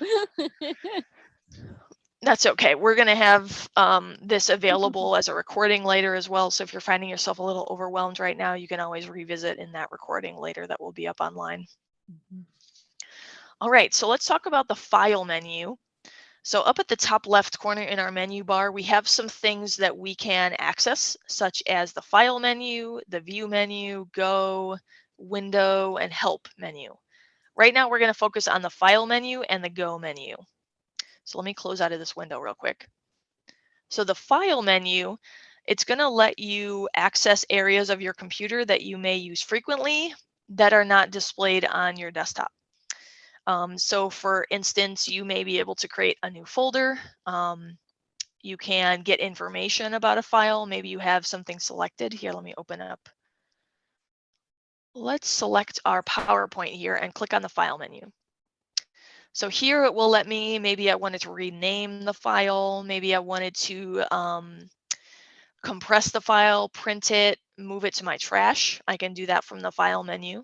I can share it maybe by email or messages. There's a lot of different things you can do in this File menu, and it does change depending on what application you're in and what you have selected. So this may not look what it looks like to you, but for the most part, it's going to have these features if you're selecting a file or a folder. Your Go menu is also a really important menu. This menu, here, let me close out of that background one. This menu will also let you access certain folders that you may not have access to just from your desktop. So for instance, you can access your downloads folder. You can access your documents, your applications, your utilities. So sometimes I will go through the Go menu to get into my downloads folder. Maybe I've downloaded something from the internet and I don't know where it's gone. It usually is probably in your downloads folder. So you can get that through the Go menu in your Finder. You can also get into some recent folders. Maybe you are looking for something you were just working with and you forgot what you were doing. Try recent, and you can see maybe I've got into my cat pictures. I have a cat picture folder. Who doesn't? It's a good folder. I also have listed in the handout what each of the folders is within your Go menu. So that will be in the handout. Of course, you'll get that in the, I think Susan had a link to it in the chat, and we will also email it to you when we have the recording ready. So you'll have that available. So yeah, I really recommend checking out the Go menu within the Finder. Now you may notice that if I'm in Safari, for instance, or a different program, these are different. So you may not have a Go menu because you're not in Finder. You'll want to make sure that you're in your Finder to access a menu like the Go menu. Now, if I click on my desktop just in a blank spot here, I will actually get into my Finder. So let me click on it. So right now you see it says Safari, but if I click off of it, now I have my Finder. So your Finder is kind of that default menu that comes up if you don't have anything selected or you're not inside of an application already, then you're in your Finder. But of course, you can always click on Finder there from the dock too and get into it. Ooh, okay, lots of information, but we're almost done. Let me get back to the chat to check on questions, and then we will talk about our system preferences really quickly, and then our help menu and some additional resources. Okay, I don't see any questions so far, but if you do have questions while I'm doing the next portion, let me know. I'll check it. Let me get back to my share screen. Boop. Okay. So let's talk about system preferences. We've been in and out of the system preferences throughout the webinar, but let's go ahead and dive in again. So system preferences, again, I'm accessing that from my Apple menu, but of course you can use your search, or you can get into it from your dock or your Launchpad. I think it's in Launchpad, let me check. Yes, Launchpad system preferences. Okay, so system preferences again is where you're going to go if you want to customize stuff. You can access your Apple ID from your system preferences, your passwords, your Touch ID if you have Touch ID. Basically anything you kind of want to customize or change some settings, then you can get into your system preferences. So maybe I wanted to change my wallpaper. I could get into my desktop and screensaver. Maybe I wanted to change information for my Wi-Fi. I could go into my network preferences. So there's a bunch of different stuff, and I really recommend you go in there and check out each of those menus just to see what they are all about. You won't really mess anything up by just opening the menu and seeing what's in there. So I recommend doing that on your free time. I can't go through every single one of these. I went through a couple of them today. So we did our dock and menu bar preferences earlier, and I think we did our trackpad preferences. So those are the two we covered today. But yeah, I recommend on your own time checking out what else there is in system preferences. Let's talk about the help menu, because that's a really important menu if you're looking for some help on your computer. So usually I access the help menu from the Finder. So you want to have your Finder. It's up here on the top menu bar. If I click on help, there's a couple of different things I can do from here. So I can search for a help topic. Maybe I wanted to know how to right click. I could type in right click there. Maybe I wanted to know more about gestures or how to create a new folder. I could type that into that search bar and it will point me in the right direction. So let's try that. Let's try how to do a new folder. So let me type in new folder. So you'll see as I'm typing that in there, there's two different kind of categories. So there's menu items and there's help topics. So menu items will actually sort of give you a visual sort of help in pointing you in the right direction. So if I hover my mouse over new folder, it's actually going to give me the little visual representation of where I can go to get that new folder. Or maybe I wanted to do a new smart folder or enclosing a folder in a new window. If I click on that, that will just get me a new folder. But it's kind of nice to have that visual representation of where I can go, because sometimes I want to know how to do it myself. If I have someone else doing it for me all the time, then I don't learn like that very well. I like to see it for myself. So that's really helpful for me as a learner, and it might be helpful for you too. You can also do maybe a new window. Let's see what that looks like. New Finder window. So here we go. It's going to show me how to open up a new Finder window. Let's type in gestures, because we talked about those pretty often. So gestures, it looks like I have a couple options, including right clicking. So that will take me to Apple's support page right down here. And it will show me how to right click on a Mac. So that's super useful. If you forget after our webinar, you can type in to the help menu, right click, and it should show you how to do it. So I recommend using that help menu for those. If you just have a quick question that you're not sure about, just try to throw it into that search button. And if that's still not working, you can always access the support page on Mac's website. So that's support.apple.com, and I'll show you that in a second. But usually all of this information is going to be sourced from that website. You'll also notice that there's a couple of links here. So if you click on Mac OS Help, that's going to get me to the user guide that I have on my computer. So I can learn a couple of things. It's kind of a quick user guide. Mac has a couple of subjects you can get into, but this is super useful. I could get into a table of contents, which then I can go into, maybe I wanted to learn about privacy and security. I could click on that, and then even more subjects that I can read up on. So that's sort of a quick shortcut to your user guide that comes on your computer already. I recommend checking that out. You can also go into the Learn the Basics link here. That will be sort of similar. It's just going to be like that user guide, but super, super basic.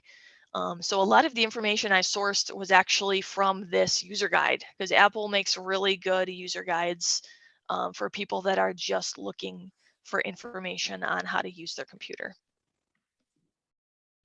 And let me show that Apple support page. So that's support.apple.com. And of course, this link will be in your handout. But Apple's support page is super, super good. I really, really recommend, if you have a question that you can't answer through that help menu, that you go to the support page, or you could come talk to us librarians here at the library. I'm happy to answer questions for you too if you have an Apple question. And I can search different topics. So maybe you have a question about your iPad, you could go into the iPad support page and then look at different topics. You can also search on their site too. So there is a search button here where I can search the support page. So yeah, I recommend checking that website out if you have a chance. I think that's pretty much it. Let's talk about starting up and shutting down. I think that was the last thing I had to touch on. But let me just check the chat real quick. Someone says, can you show it again? What was it that you wanted to see again? The answer is yes. We just need to know which thing. Yes, I can show anything again.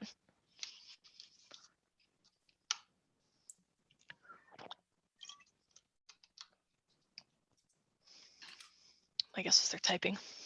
Yes. And you can also raise your hand too if you want to.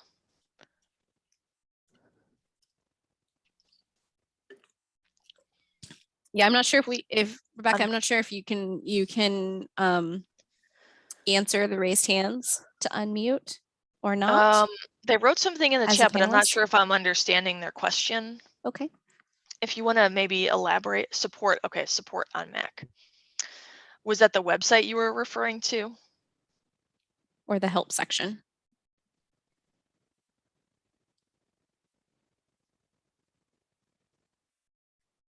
So I'm guessing that was the help page on the computer. Okay, let me show that again. So let me share my screen.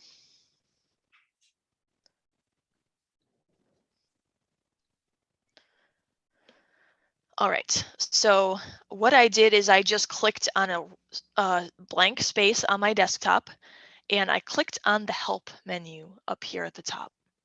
So if you're in an application and you click on help, so for instance, if you're in Safari, you're going to get help for that application. You're not necessarily going to get help for your computer. So I recommend clicking on an empty space on your desktop, make sure it says Finder up here in the menu bar, and then click on that help button. And then again, I can do a search. I can search for something. Maybe I'm interested in how to right click.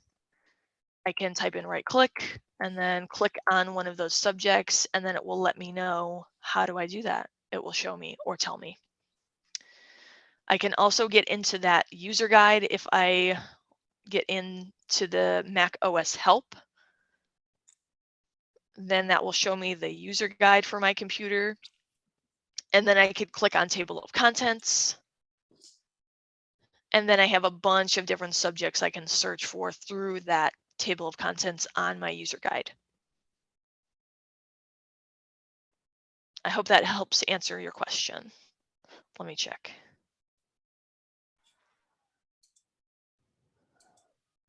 Yes, someone's asking about how to make folders. We will be doing that next week. The class is going to cover the Finder, so we're going to talk about how to make folders. We're going to talk about how to move folders to maybe a new location. We're going to talk about organizing files, saving files, stuff like that. It's sort of similar if you've taken the file organization class that we had on Windows computers. But this one will be focused, of course, on Apple computers. So we're going to dive more into that nitty-gritty about how to work with your files. All right, let's talk about starting up and shutting down. That's our last subject. I know we ran a little longer than usual, but I hope this information has all been helpful. Okay, so starting up and shutting down, of course, to start up your computer, you're going to press on the power button on your computer. Let me actually open up my PowerPoint so that you can see the icon for, let's see, bear with me while I flip through all of these here. Okay, let me go back. So starting up your computer, you will want to click on that power button. So the power button's got that sort of universal power symbol with sort of that circle with the dash going through it.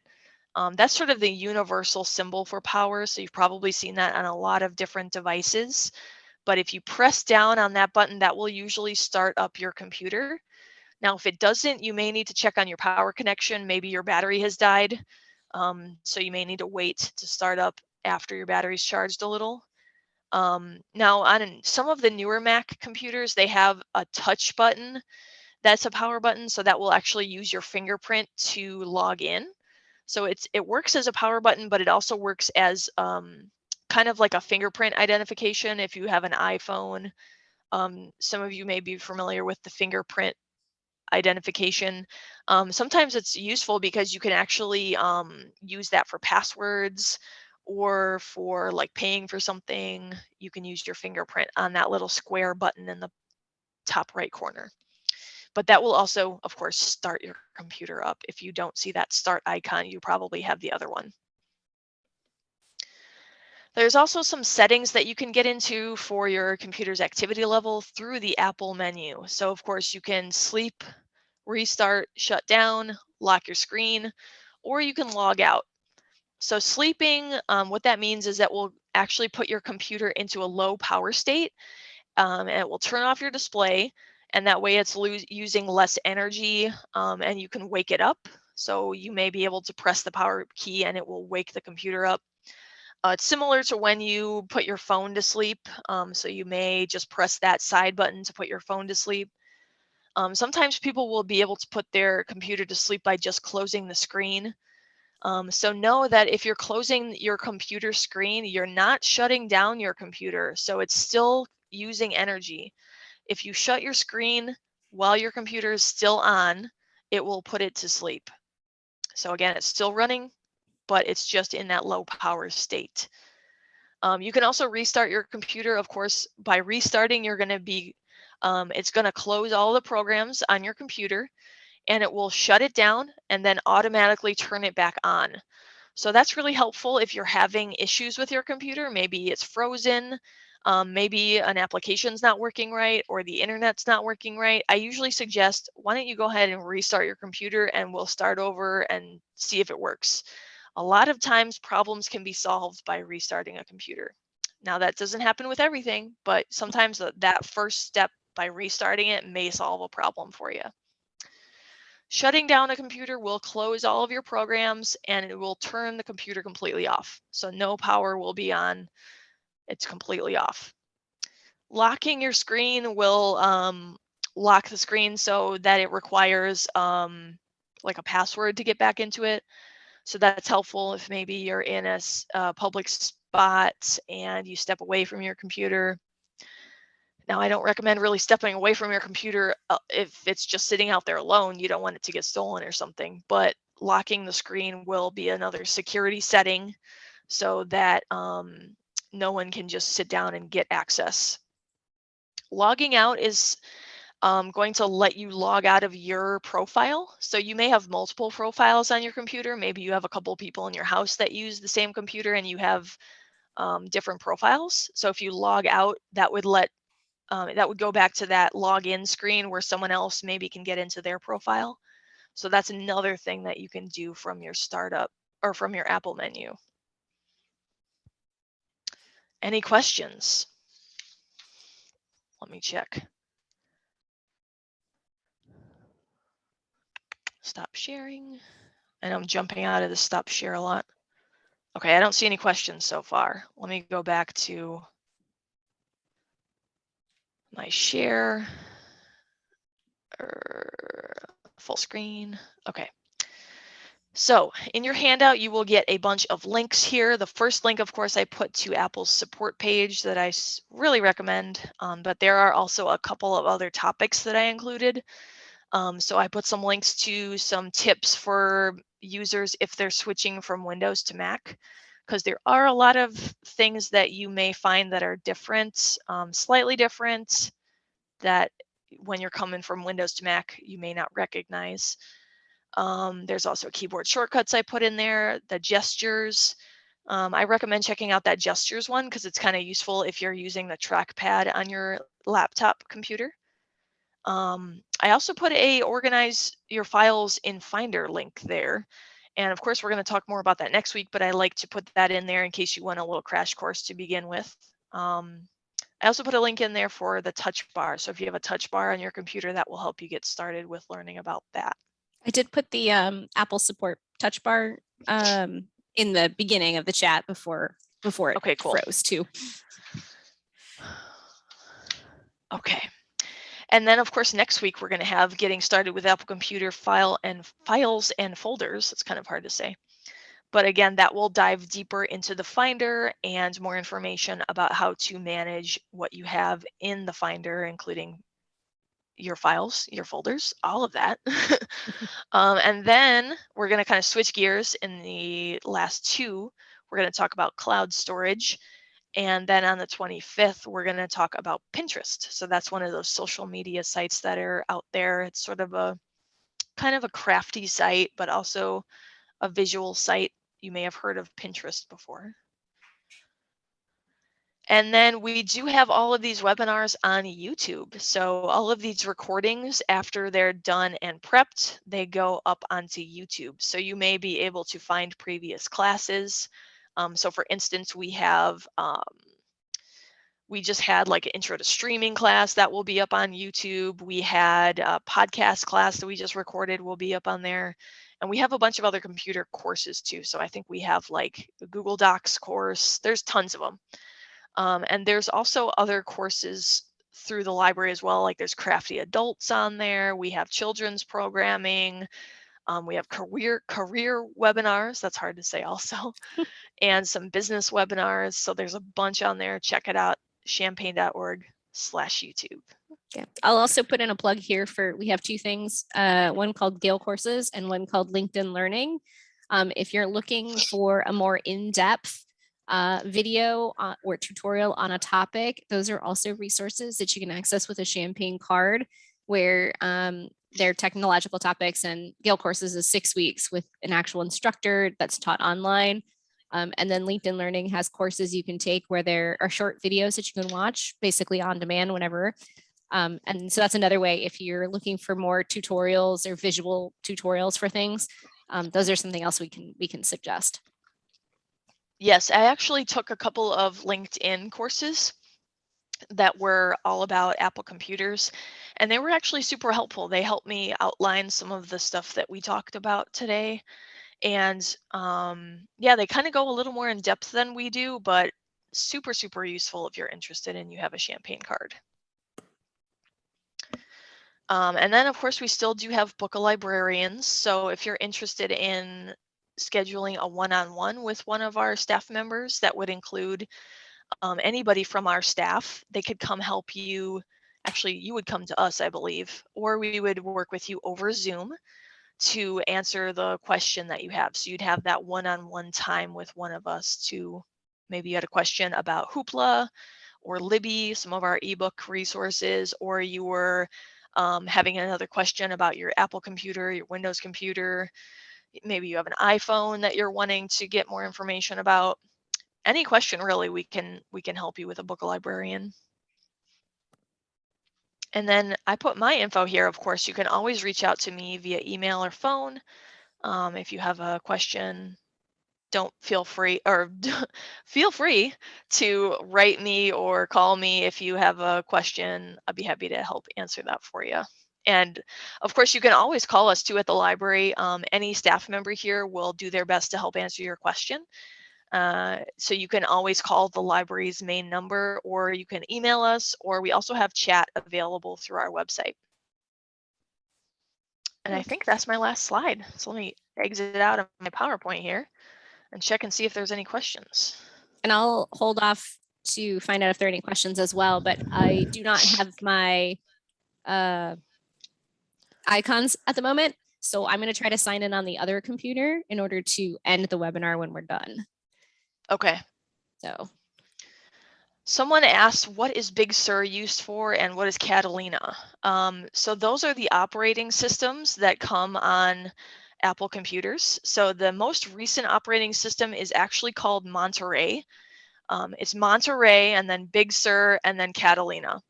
So I always recommend that you upgrade to the most recent operating system, because that's going to help you against any security threats that could be out there. It's going to help you against any glitches. Yeah, I always recommend you have the most upgraded operating system. So for Apple, that would be Monterey. But you may have heard me say Big Sur and Catalina and seen those throughout the webinar. Those are the operating systems. I hope that helps answer your question. So to find your operating system or to download the new one, let me actually demonstrate that so you know how to do it on your computer. So let me share my screen. because that's a super important thing to know how to do. So from our desktop, of course, we're going to go up into our Apple menu. And we're going to, if you're unsure about what your operating system is, from your Apple menu, you can click About This Mac. And it will show you what your operating system is and what type of computer you have. So for us, we have, of course, Mac OS Monterey version 12.0.1, and we're operating on a MacBook Air from 2019. If you click down here where it says Software Update, that's going to search for you for an update. So for us, we've already updated. We're the most updated we can be. Actually, it looks like there is a new update for us. So I can update it. I can't do it right now, I believe, because I'm on Zoom. But if I wanted to, I could hit Update Now. I think you can also do this from your system preferences. So let me go to my system preferences. Let's see here. Let's see. Is it in my Apple ID? See, even I don't know where everything is. Let's see. No, it's not in my Apple ID.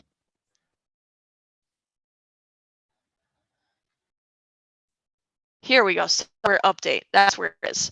So I'm in my system preferences, and if I click software update, that's going to let me, looks like it actually will let me update it now if I wanted to. Then I could click update now, and it's going to ask me to put in my Apple ID password, and then it will update my computer. Now, I recommend also, if you don't already, back up your computer before you update. Sometimes updates go sideways and something weird happens. I remember my dad always telling me, you better update your computer, or you better back up your computer before you update it. You don't want to lose something. So if you don't have a computer backup, I recommend looking into that to get a backup, just so that, you know, if something happens to your computer, you're going to have that backup just in case. And it's good to schedule a backup every once in a while as well. So maybe you could schedule like once a month, once every 6 months, something, whatever works for you, to back up your computer so that you're, I'll tell you, it's not fun to lose stuff on your computer. It really is not. So I recommend a backup. And if you want to take the intro to cloud storage class, we can talk a little bit. We'll talk a little bit in that class about backing up important files to the cloud. Yes, I have. About that. I have had once or twice that I have had a bad experience when I update my computer and I didn't back it up, and it was not fun. I will just say that. I recommend backing up. I know it's not a fun process, but you'll thank yourself later. All right. Does that help answer your question about software update?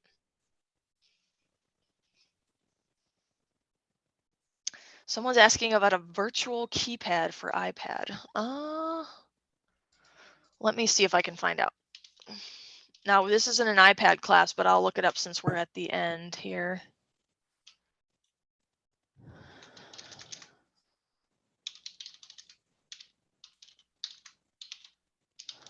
If you wanted to, Rebecca, you could probably also show how to create a folder. Let me see if I can find out about how to do the virtual.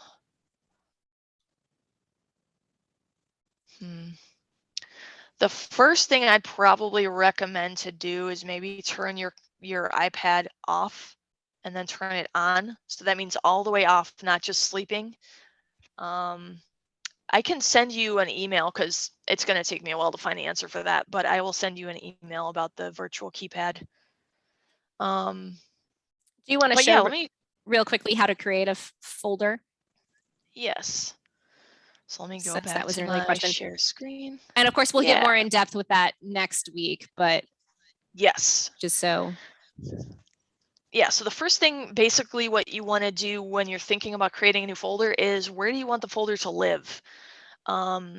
So if I want to create a new folder on my desktop, it's really, really simple. All I have to do is right click on the desktop and click on new folder.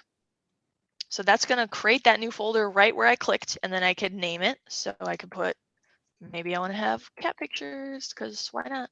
Mm-hmm. So I could name that cat pictures. And of course, in our class next week, I'm going to talk about how to rename a folder, how to move a folder. But that's how you create it on your desktop.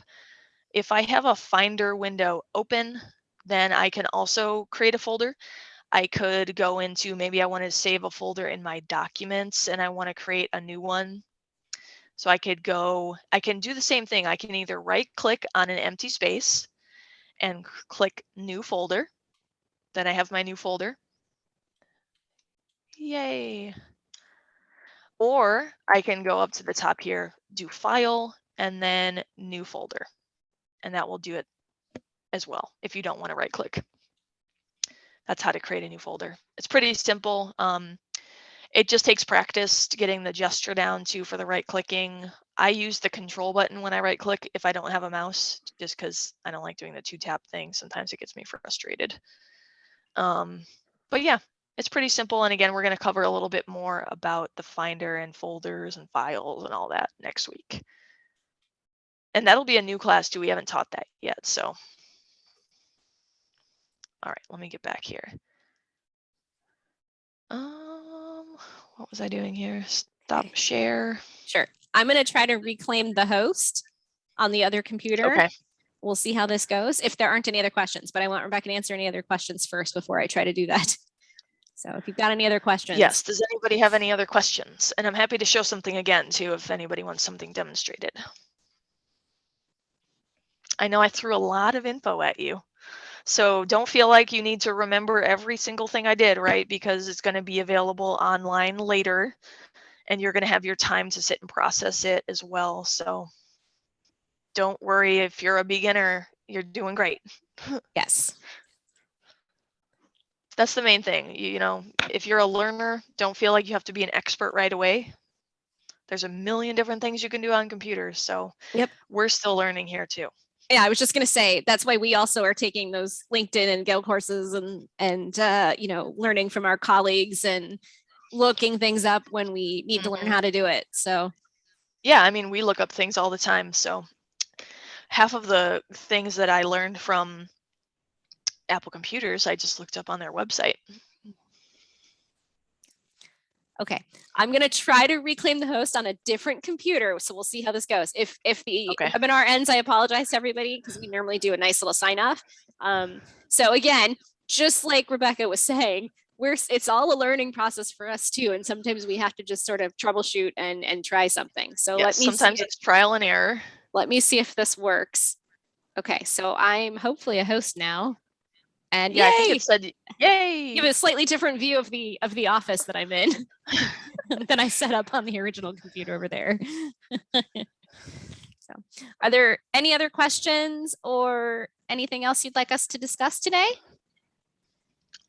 before we sign off? Otherwise, I hope you're signing up for next week as well because I'm excited to teach it for the first time. Yes, please do. It's a great continuation. We're trying to see if what we can do to match for the two different systems. So just like our Windows file storage and organization classes, so kind of lead into those for Macs. Yes. And Apple computers. I never know which to say. I always say Apple and Mac. I like use them. They're kind of, I think Apple is like the company and Mac is like the product.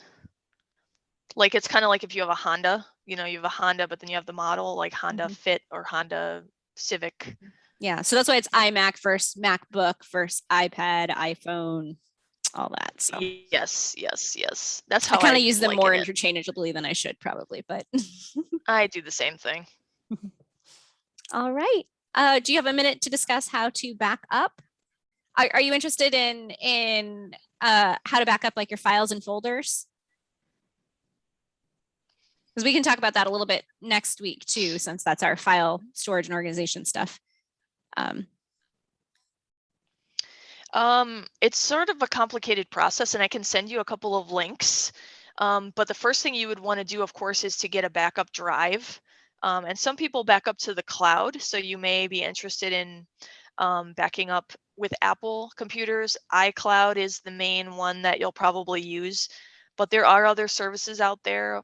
I have a physical hard drive that's an external drive that I back up on. Me too. But I also have iCloud because on my iPhone, I have a billion pictures that can't all fit on that phone. So the iCloud lets me have things sent off online so that it's not all saved on my physical device. So Mhm. that's another way you can back up as well. And of course, I'll send out some links. Let me write that down.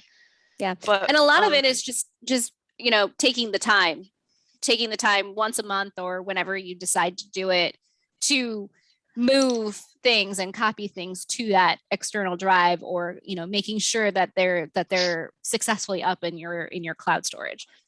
So yes. And there are kind of two different ways too. You can either back up your entire computer, so that would be everything on your computer, or you can select what you want to back up. So I actually have a backup that allows me to partition my backup, and this is getting sort of complicated, but I have a backup that I just have pictures and music on, but then I have another backup that has my whole computer on it, so that if I were to ever buy a computer in the future, I can use my backup to sort of restore everything. I don't have to worry about things not making it over to my new computer. I just bought a new laptop last year, so that was super helpful to have that backup because I just was able to plug it in and it ported everything over there for me. I didn't have to worry about moving stuff myself, or mhm. maybe something got lost. It was all on my backup. I could just plug it in and go.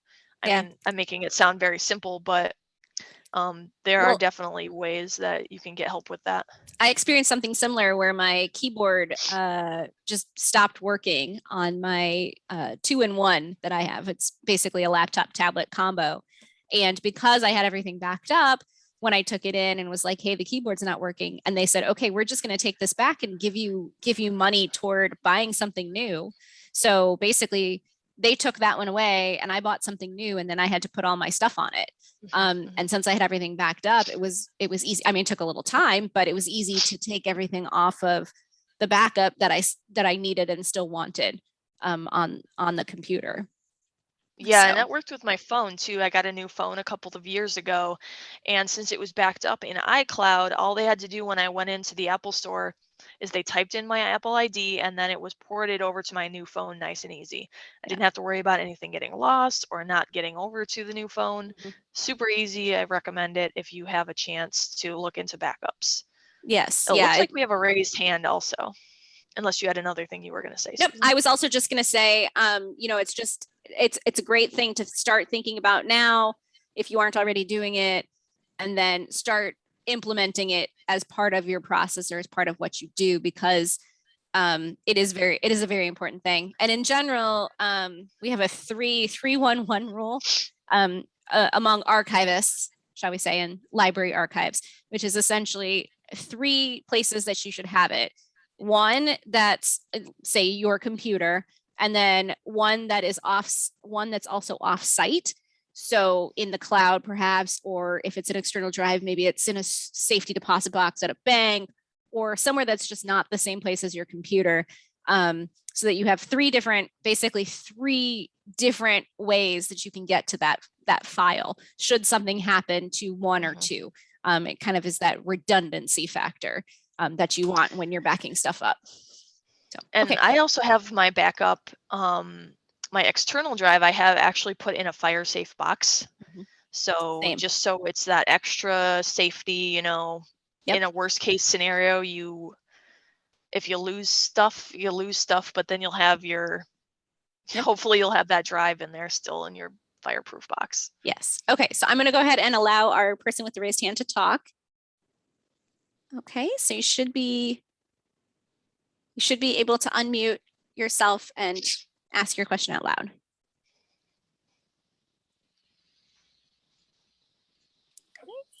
Hi. Okay. Hi. Yeah, so my grandson pressed something on my iPad and now I have this virtual keypad.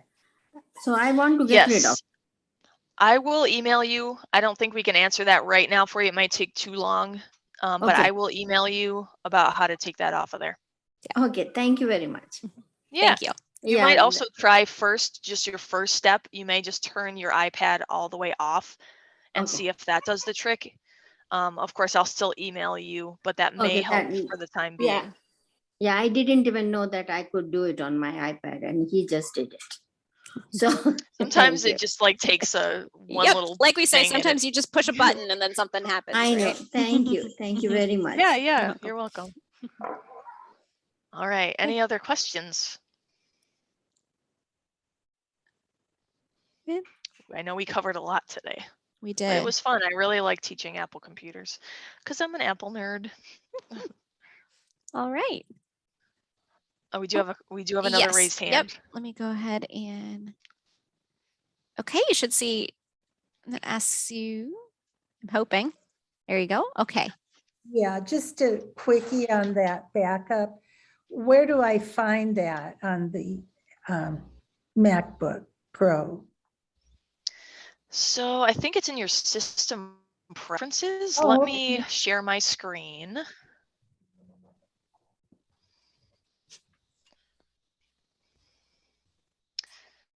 Okay, I think I'm sharing my screen right now. Let me escape this real quick. Bear with me for a second. Okay, so I'm in my system preferences. I think you can get into iCloud here. If I click on my, oh, no, I don't want that. Let me click on this and see what happens.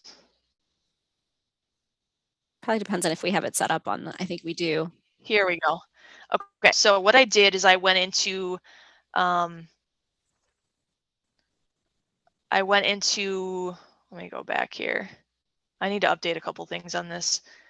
But I'm in my system preferences and I went in, I clicked on my Apple ID. And then, let me let this load for a second. Agree. What you'll notice down here, for me, it's grayed out, but you'll see iCloud here. That will let you get into your iCloud preferences, where then you can decide if you want your computer backed up through iCloud. You may have to buy more space. I pay $3 a month for 200 gigabytes of space in the iCloud, but you do get 5 gigabytes for free. I used mine up very quickly just from photos, but you may find that you are able to use 5 gigabytes just fine.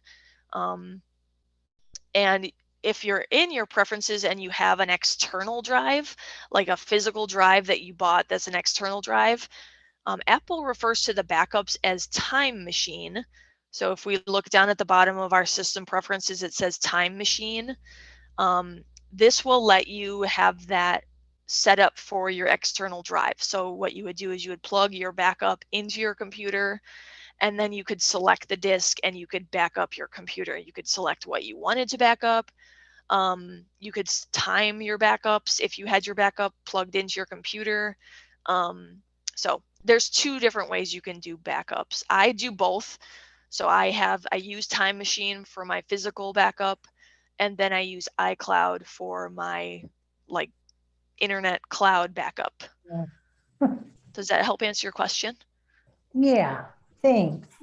Yeah, and of course there's a lot of different services as well. You don't have to use iCloud. You don't have to use Time Machine. There's And other services out there. If you come to the cloud storage class, we'll talk about some of the other services that are out there as well.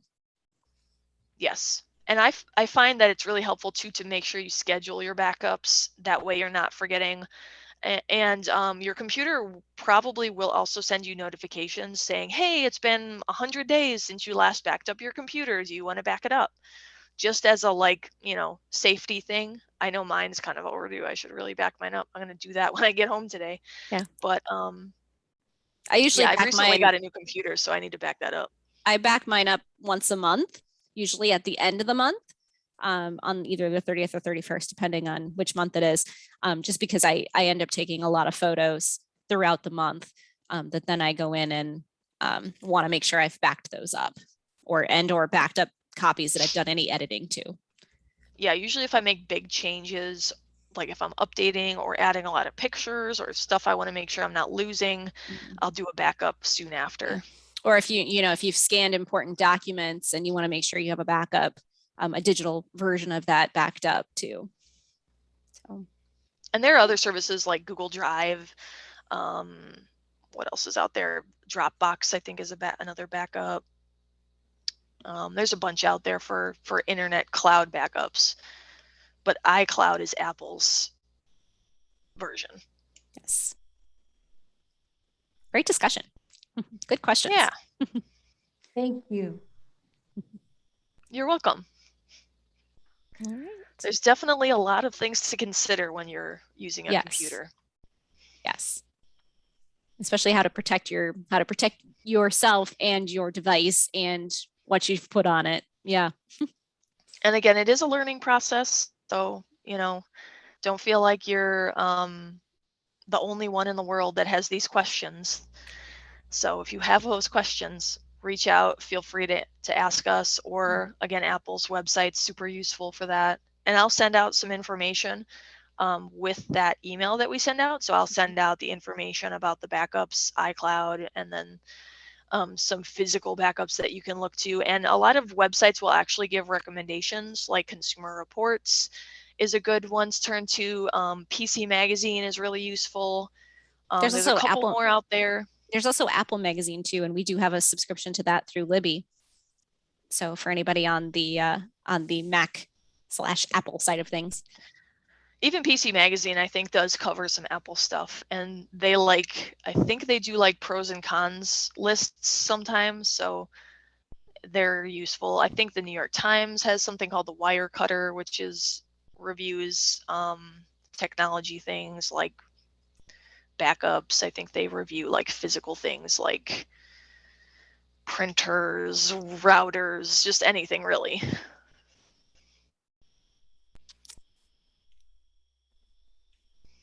Any other final questions? No, we did it at the same time. We're so good.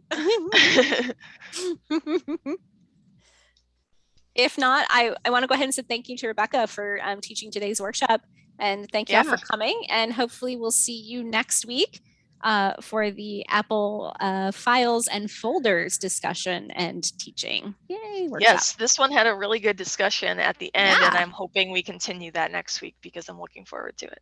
Excellent. All right. Thank you everyone for coming today. Thank you.